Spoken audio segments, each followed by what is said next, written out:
please, videos for this for for this channel is still working. I'm still basically like trying to understand or like working on the edits for this video, so please forgive me if the edits are a bit wrong. The background lighting, everything, I'm so sorry. I have to start with what I have, right? Yeah. So the concept of what I was talking about last time was on energy generation, and I basically explained that energy is transferred from one place to another by the spiraling of electromagnetic field, that's because electricity and magnetism together and basically spiraling. So the wire that is connected to it just basically streamlines the direction of the energy flow.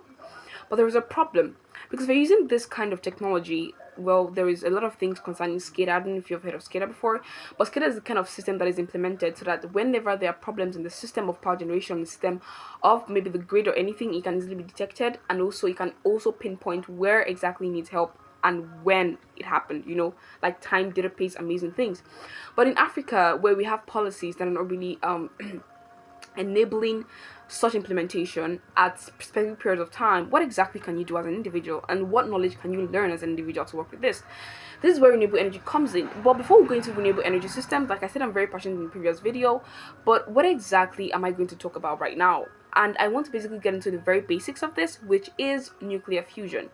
Nuclear fusion has been one of the thrilling thoughts. It has really consumed my mind. It has really consumed my thought process, my space, my headspace. Because I'm thinking, how exactly will you call something a holy grail of electricity when there is a lot of things that is wrong with it? For instance, you need about 100 million degrees, which is hotter than the surface of the sun, to even produce a remote closeness to 5 seconds of energy from it, which is actually not so good. But apparently a lot of people has approached companies like Helion and approached other companies that are basically working on this project to basically see how it can basically work and how it can basically be advanced.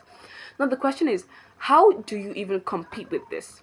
Let's go down to what this is. It is called the holy grail of electricity, but you know why I would actually refer to this as clean energy? Although hydrogen being produced from this is not called green hydrogen, it's called pink hydrogen. But before, let's backtrack a little bit and just continue with this. So now, how exactly does this work? Nuclear fusion is very unique as there is a combination of deuterium and tritium to basically form energy. But how does this work? I mentioned earlier on that you need a specific degree to make this work. It's about 100 million degree. Now, when you're bringing these two positive isotopes of hydrogen together, you need them to work, and for them to work, they need high heat, like extremely high temperatures for them to work. So when they combine, and then during that process there's plasma being formed, and after which there's basically going to be a release of energy, because their combination process, just like the way you clap, right? Like when you clap there is a sound, but the action is done by your hands. That's exactly how it is. It takes energy from you to bring them together, to make the sound, or to make them come together. The energy that's getting from you is basically the heat, and them come together is deuterium and tritium, and then the sound produces the power produced. That's exactly how it is, right? That's exactly what nuclear fusion is. And now the question is, how do you harness this kind of technology into working for you? How do you harness this technology into being what you want it to be? How do you make it work for you? This is where secrets of power generation comes in. Now, nuclear fusion has been one of the holy grail of electricity, like I mentioned earlier, but there's still a problem, which is how exactly do you make this energy? How exactly do you produce energy without that much heat? Although there have been positive outcomes, as the amount of heat being generated is actually the amount of energy put into nuclear fusion is the same that they are getting out.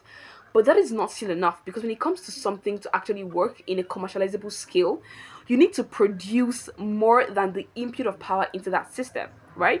So in the next episode, or the next video, I'm going to be explaining how I think that nuclear fusion could basically work. I'm going to be basically pointing out other individuals who work on similar things, and we can basically just bridge them together.